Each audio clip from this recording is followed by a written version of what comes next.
Hi, Rowing Point. It's me, Wendy. I'm here with Get to the Point, your bi-weekly update on everything that's happening here in Rowing Point. And I've got a lot to tell you about.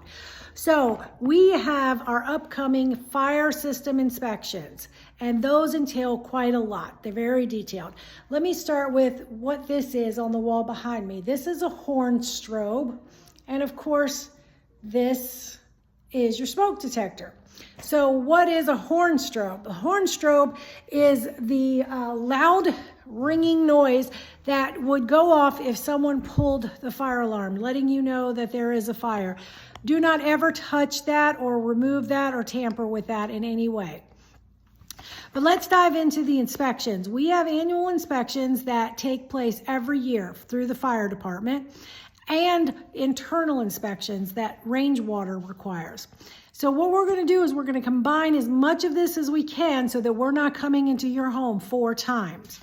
All right, so starting with on February 24th and 25th, we are going to knock out our annual fire system inspection and our annual range water inspection at the same time. So 2 to 3 people will be coming into your home on the 24th or the 25th and just inspecting everything and getting that knocked out.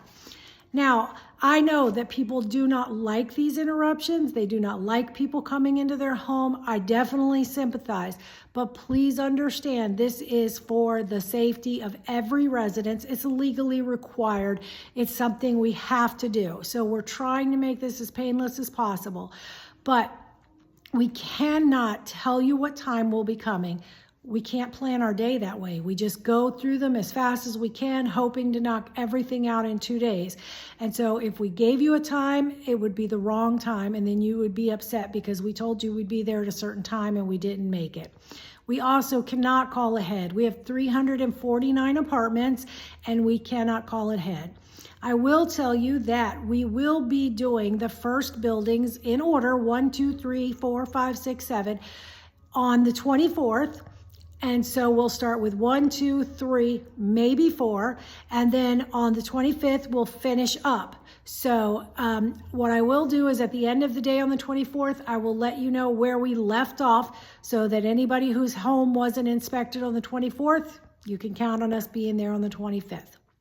Now, what we will also do at that time is when we come into your home, we are required to check your fire extinguisher, check that you have a fire extinguisher. We will grab that fire extinguisher and set it by your front door. Why? 1, so we can check it off the list. And 2, as a reminder, because just 3 days later on the 27th, we are having fire extinguisher inspections. So you will need to place your fire extinguisher outside your front door. So we're going to set it by your front door as a reminder. We ask that you please leave it there and don't forget to set it outside on the 27th. Unfortunately, if you don't set it outside on the 27th, that's another time we have to come into your apartment to get your fire extinguisher because that has to be inspected. And if you don't have a fire extinguisher at all, then you will be charged for a replacement because every home has a fire extinguisher at move-in. Lastly, we also have our dryer vent inspection. Now this is also dryer vent cleaning, This is also part of our fire safety because the #1 cause of fires in multifamily housing are fires that start in dirty dryer vent ducts. So on March 3rd, someone will be coming into your home starting at 9 a.m. and they will be cleaning out the duct system, the dryer vent duct system behind your dryer. So please leave that area accessible. Now, again, residents, I understand some of you work from home. I apologize. We know this is inconvenient, but we have to assure the safety of all of our residents. There's just, there's no way around it. This is a vital and important inspection that has to be done. So please plan accordingly. There will be loud sirens going off throughout the day. If you have meetings or you're on video calls, please know that randomly, the loud sirens will be going off throughout the day. Also, that someone will be coming into your home either on the 24th or the 25th, and then again on March 3rd. And don't forget to set your fire extinguishers outside on the 27th. Lastly, pet owners, we ask that you please plan accordingly. Both to assure that we have access to the home, that your pets are secured and they don't prevent us from coming into the home, and also that your pets are prepared for the loud noises that go off, because it can be a little bit traumatic for some pets. So if you have any questions, please feel free to give us a call at the leasing office. We will also send out a letter, but those are your 4 annual inspections that are coming up, and we're going to knock them all out in 1 week to inconvenience you as little as possible. Thank you. Hey, Rowan Point, it's pool season again. Look at that beautiful pool. Everybody's starting to get out and use that pool more and more. So this is an opportunity for me to remind everybody just a little bit about our pool rules. First of all, the pool is an amenity for our residents and up to 2 guests per household. We do have to make sure that every resident has access to enjoy the pool, and therefore we limit it to just our residents and 2 guests. Not for a bunch of guests, not for parties, not for birthday parties, things like that. Unfortunately, that's just not what the pool is for. The pool is for our residents. So we do restrict you from having parties at the pool. With that, we also restrict glass. That is a safety feature. There is no glass allowed at the swimming pool. So please remember that. And we do work very hard to keep the pool furniture arranged nicely every day. So if you drastically move the pool furniture all around, which is fine, we don't mind, we ask that maybe you just put it back when you're done with it. So those are just a few things to remember about that beautiful, luxurious pool that everybody's enjoying right now. I'm here at the fire pit. This is another great amenity of our community that we love. And I want to remind everybody that parents should be watching their kids around this area. That is glass that is in there, and of course fire. So we do ask that if your young children are here, that parents are supervising them at all times when they're around the fire. Thank you. If you are having a party, we don't want to be party poopers. We do make this area available to our residents for a small fee. We do charge a small fee so that we can be fair and make sure that it's not just a bunch of overbooking, 2 or 3 people using it at the same time.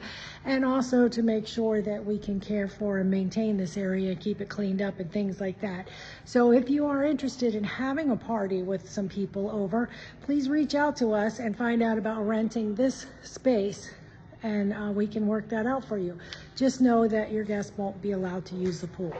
So again, pool for residents and 2 guests per household.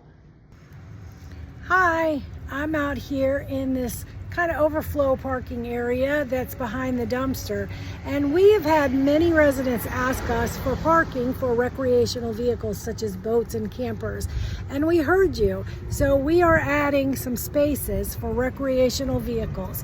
You will have to rent those spaces on a monthly basis. You will have to display a sticker in the vehicle so it won't be towed, and we will provide some recreational parking spaces. So yay! We haven't provided any of those yet, so if you're parked over there, you're not supposed to be. So you need to move those or come see us at the office. Thanks. So I'm here at the trash pot compactor again, an area that continues to be a pain point for maintenance. I want to go over these rules here again. Well, they're backwards in my camera, but all trash bags belong inside. We painted this area yellow. It's really dirty right now, but we painted it yellow because we do not want people piling trash here. And still we come in every weekend, and even though the compactor is completely empty and there's no trash inside, we find bags and bags of trash piled in this area. We're thinking it might be because some folks are having youngsters take their trash who can't lift the trash up all the way to put it inside. So instead they just set it on the ground. But that's creating a trickle-down effect that's causing everyone to put their trash on the ground. And before you know it, we have a dirty mess. It looks awful, and maintenance is out here spending hours cleaning up the trash instead of taking care of other things on the property that need their attention. So please, please, please do not set your trash on the ground. It needs to go inside the compactor. And unless the compactor is just completely broken, there's no excuse to ever put trash on the ground. Thank you. Thank you, and a belated happy Valentine's Day. This has been Get to the Point with Wendy. See you next time.